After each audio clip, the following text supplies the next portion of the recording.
Captured by the U.S. Ninth Army on April 3, 1945, 16-year-old Hans-Georg Henke, a Luftwaffe anti-air soldier who had joined at 15 to support his destitute family after both parents died, wept as his world finally collapsed around him. On a film set in 1977, the faces behind the galaxy's most iconic characters gathered together. Harrison Ford, Carrie Fisher, Mark Hamill, David Prowse, Peter Mayhew, and Kenny Baker, ordinary people who would soon become legends. In April of 1959, Fidel Castro walked the streets of New York, a revolutionary leader newly arrived from an island whose relationship with the United States was already beginning its long and complicated unraveling. In the Oval Office in 1962, President John F. Kennedy shared a quiet moment with his young son, the weight of the most powerful office on Earth held briefly in suspension by the simple, timeless presence of a child. Launched in 1906, the RMS Mauritania was the world's largest ship for 5 years, holding transatlantic speed records for 2 decades before she was finally retired from service in 1934, a queen of the seas gracefully surrendering her reign. At 21 years old, Winston Churchill posed in the uniform of a cornet, the lowest commissioned cavalry rank, equivalent to second lieutenant, serving in the 4th Queen's Own Hussars, decades before history would ask far greater things of him. Pablo Picasso, photographed in Cannes in 1958, had by then spent a lifetime reshaping how the world understood art, co-founding Cubism, pioneering constructed sculpture, and exploring a range of styles that left an indelible mark on the 20th century. In Marseille in 1914, a young French boy introduced himself to Indian soldiers freshly arrived on European soil, 2 worlds meeting at a dockside, both about to be drawn into the vast and unsparing machinery of the First World War. Photographed in Oregon in 1939 during the bean harvest, an unemployed lumber worker named Thomas Cave traveled with his wife in search of work, carrying on his arm a Social Security number that quietly marked his place in a nation still recovering from ruin. Photographed in the Flathead Indian Reservation in Montana in 1906, a Adawam Elamim Skill Me, known as Chief Eagle, sat for a portrait that preserved, in still silence, the dignity of a people and a way of life already under profound pressure. In 1948, Albert Einstein met with Cord Meyer Jr., president of the United World Federalists and CIA operative, a quiet conversation between 2 men about the shape of a world that the scientists' own discoveries had helped irrevocably and dangerously transform. When Charlie Chaplin met Mahatma Gandhi in London in 1931, 2 of the most recognized figures of their age stood together, one who made the world laugh, and one who was quietly, persistently, demanding that the world become more just. In Paris in 1918, a Senegalese tirailleur soldier, who had lost both arms in the First World War, learned to write again using prosthetic limbs at a vocational rehabilitation school. His quiet perseverance a testament to endurance that history has too rarely honored. This colorized portrait from 1944 shows Maurice Tillet, the French professional wrestler known as the French Angel, whose acromegaly diagnosis at 20 caused his bones to thicken and reshape, a man whose remarkable appearance has since been linked by some to the creation of Shrek. On June 22, 1946, John F. Kennedy, fresh from winning the Democratic nomination for Congress in Massachusetts' 11th District, paused to relax with his dog. A rare, unhurried moment for a young man already moving steadily toward the currents of history. In 1917, Private T.P., Laughlin said goodbye to his family before shipping off to fight in the First World War, a farewell that, unlike so many of its kind, would ultimately prove temporary. He returned safely and lived until 1956. In the mangrove swamps of the Sa Mau Peninsula in 1970, a wounded Cambodian guerrilla named Don Sun Huol was carried toward an improvised operating room, a single human life suspended between survival and loss amid the vast devastation of the Vietnam War.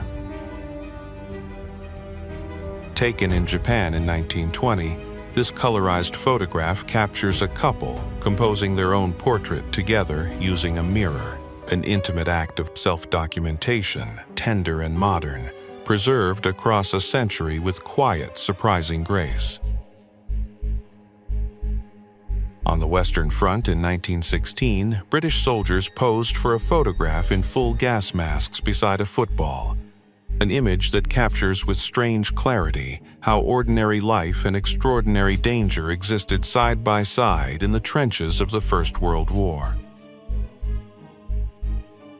At the Santa Anita racetrack in California in 1939, Charlie Chaplin and Walt Disney sat together, two architects of modern popular culture sharing an afternoon, each having already changed, in entirely different ways, how the world chose to spend its hours of joy. Huddled in a lifeboat on April 15, 1912, survivors of the Titanic drifted on the North Atlantic, each face carrying the particular stillness of people who had just witnessed something the rest of the world would spend a century trying to comprehend.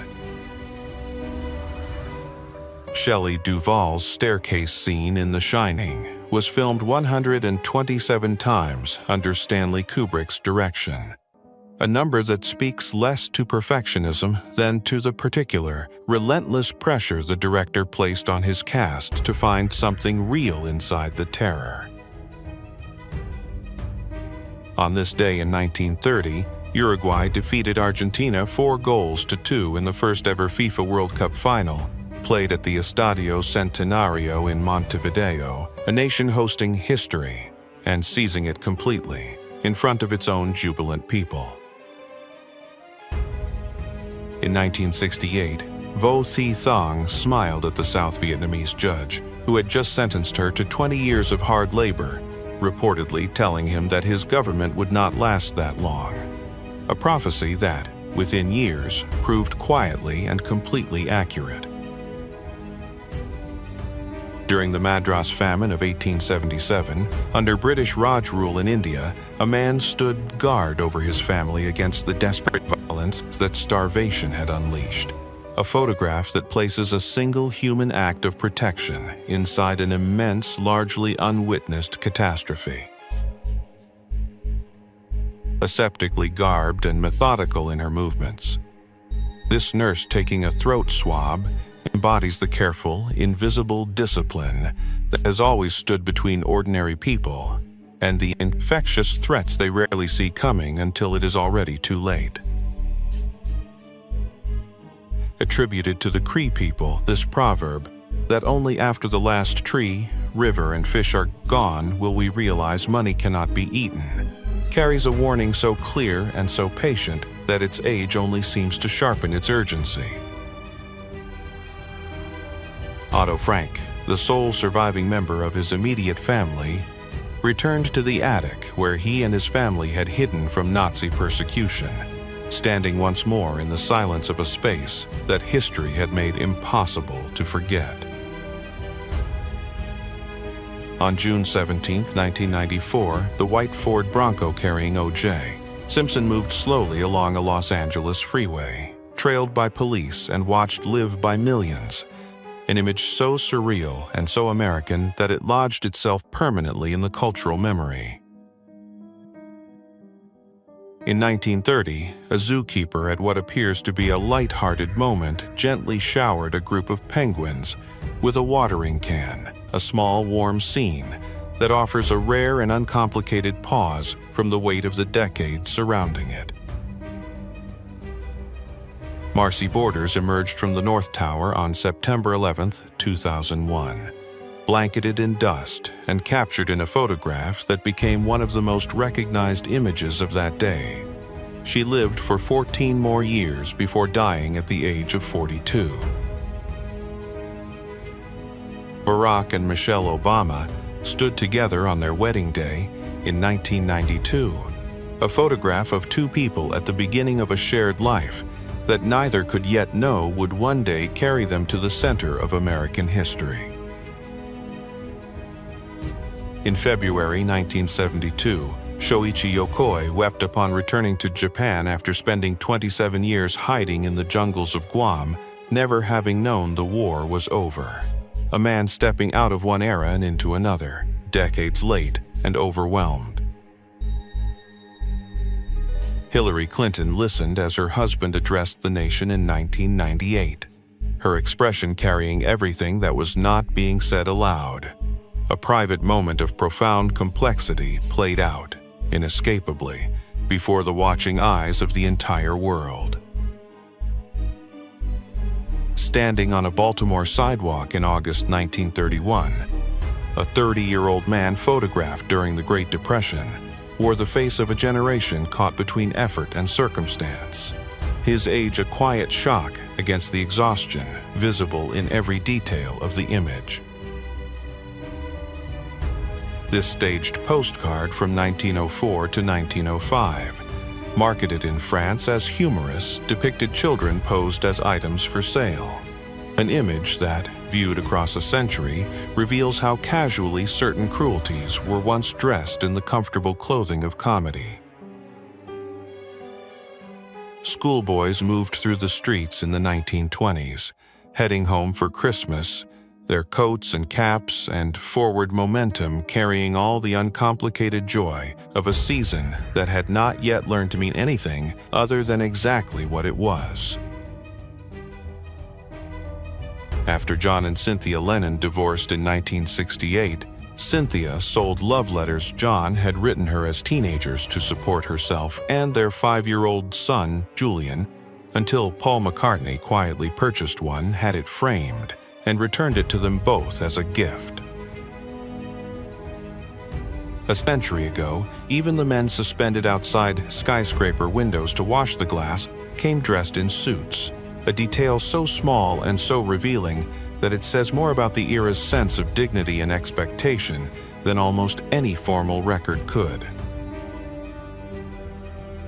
On August 8, 1982, Jim Rice sprinted from the Red Sox dugout at Fenway Park to carry a 4-year-old boy struck by a foul ball through the crowd to medical help, acting in the space between instinct and emergency with no hesitation whatsoever. A young boy pressed his face to a bakery window in Whitechapel, London in 1935, a single child at the glass edge between hunger and abundance, his stillness making visible what the Great Depression looked like at its most quietly devastating scale. Neil Armstrong stood on the surface of the moon in 1969, a photograph taken not in a studio or a dream, but on another world entirely. The Earth hanging somewhere above him while history quietly rearranged everything that had come before. Norma Jean Baker, who the world would later know as Marilyn Monroe, was photographed with her first husband, James Dougherty, shortly after her 16th birthday in 1942, the girl in the frame carrying no visible trace of the icon she was about to become. Jean Libera, known as the double-bodied man, carried his parasitic twin Jacques attached to his chest and abdomen throughout his life, and yet went on to marry, raise 4 healthy children, and build an existence that quietly defied every expectation placed upon it. The blood-stained chair in which Abraham Lincoln sat at Ford's Theater on the night John Wilkes Booth shot him remains one of the most solemn objects in American history, its silence more eloquent than almost anything written about the loss it witnessed. Lewis T. Powell, photographed aboard the USS Saugus in 1865 by Alexander Gardner, sat in custody as one of the conspirators in the assassination of Abraham Lincoln, his expression carrying a stillness that the camera preserved with unsettling and permanent clarity. Following Kami kamikaze attack in 1944, sailors aboard the ship, Intrepid, committed their dead to the sea in a mass burial, a ceremony of loss conducted far from shore, in the middle of a war that was consuming young men faster than the world could grieve them. In 1967, Queen Elizabeth examined the skeleton of Charles Byrne, known as I.E. Irish Giant, at the Royal College of Surgeons in London, a man who had stood 7 feet and 7 inches tall in life, and in death remained an object of fascination rather than rest. In 1904, Ota Benga was taken from the Congo and placed on display in a human zoo in the United States, a profoundly cruel act dressed in the language of exhibition, whose injustice the passage of time has done nothing to diminish or excuse. 3 sisters, born together and now celebrating 75 years of shared life, stood side by side for a photograph that measures, in a single quiet frame, just how extraordinary the ordinary passage of time together can be. In County Clare, Ireland, in 1888, the eviction of Michael Connell was captured in a photograph that quietly preserves one family's displacement amid the long, troubled history of land and power in rural Ireland. A sign creator works carefully in his London studio in 1877, his craft demanding both artistry and precision at a time when every letter was shaped entirely by a steady, skilled human hand. In February 1964 at Miami's 5th Street Gym, the Beatles posed alongside Muhammad Ali, 2 forces of the same cultural moment meeting at the precise height of their shared, electric rise to global fame. A mother and son stand watching a nuclear mushroom cloud rise over the Nevada desert in 1953, a scene that captures how atomic testing had become, astonishingly, a spectacle offered openly to civilian eyes. In the 1940s, gleaming new Ford automobiles arrived by train, lined up in rows that spoke to post-war ambition and the growing American conviction that the automobile was the natural center of modern life.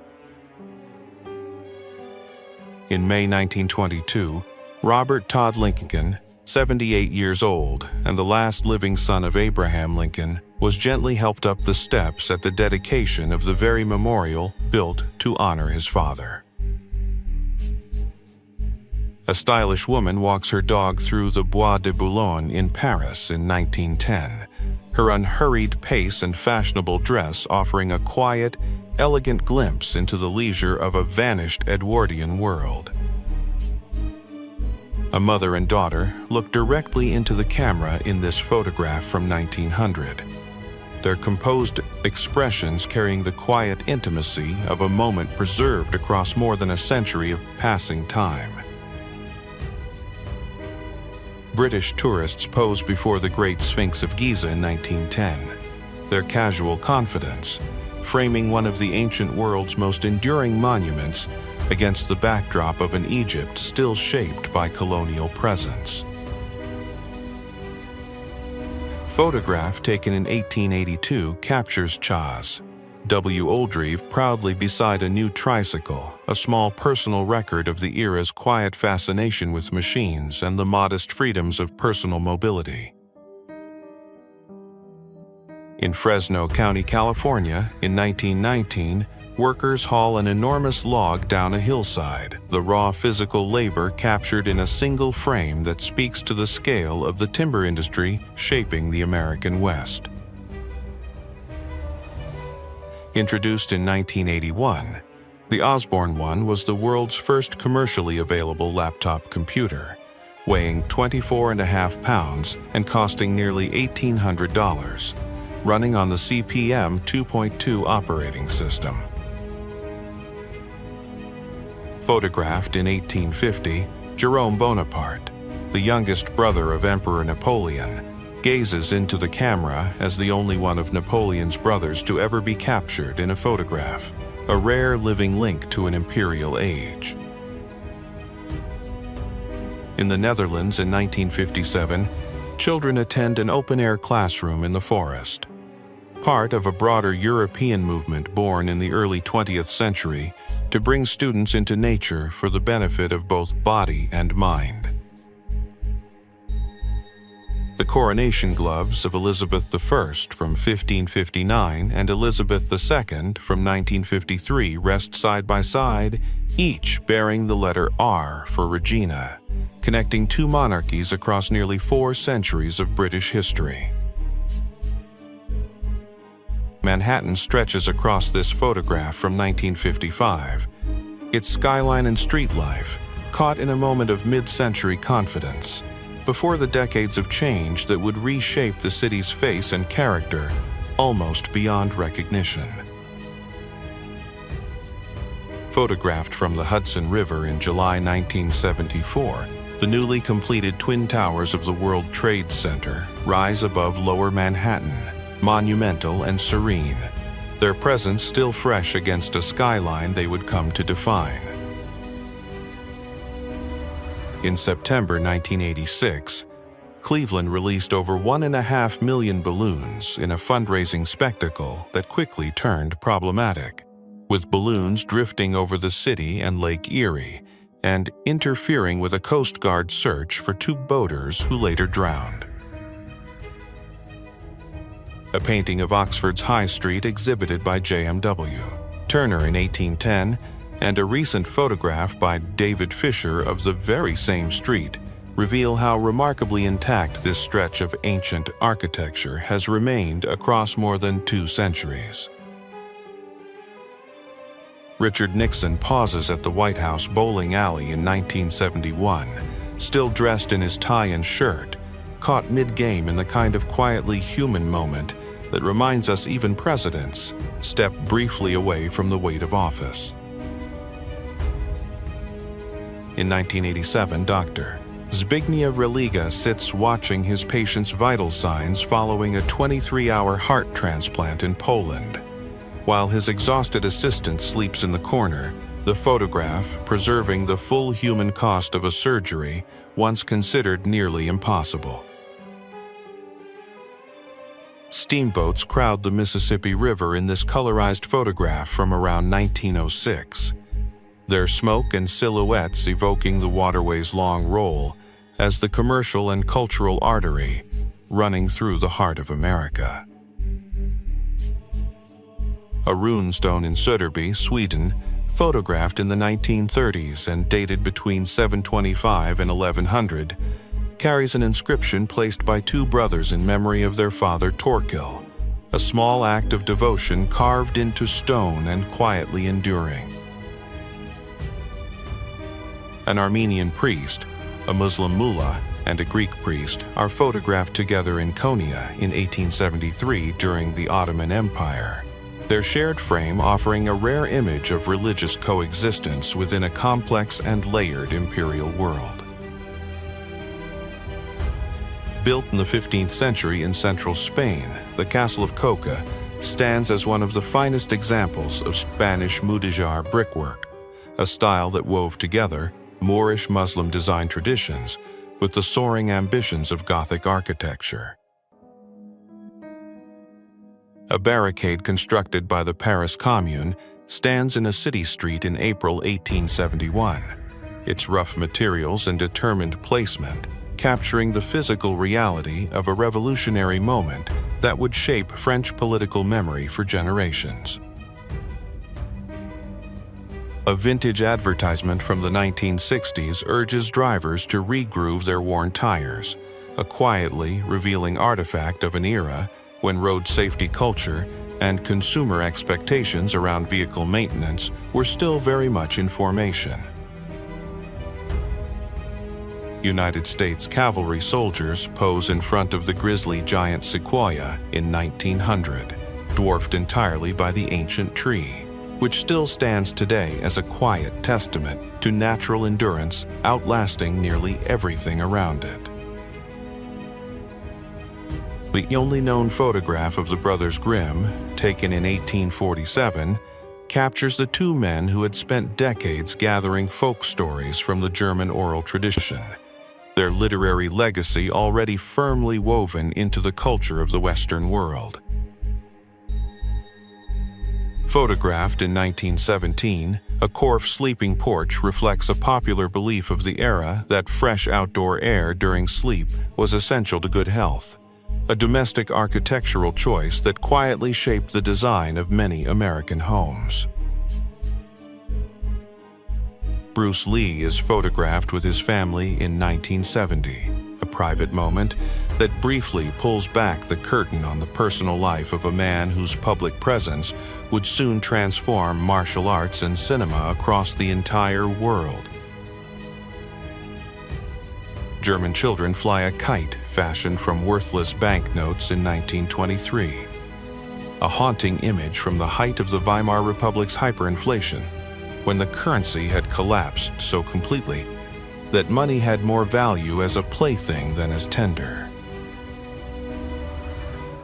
The Wright brothers controlled powered flight on December 17, 1903, and the first human steps on the moon on July 20, 1969, stand just 66 years apart, a span that measures one of the most astonishing leaps in human history.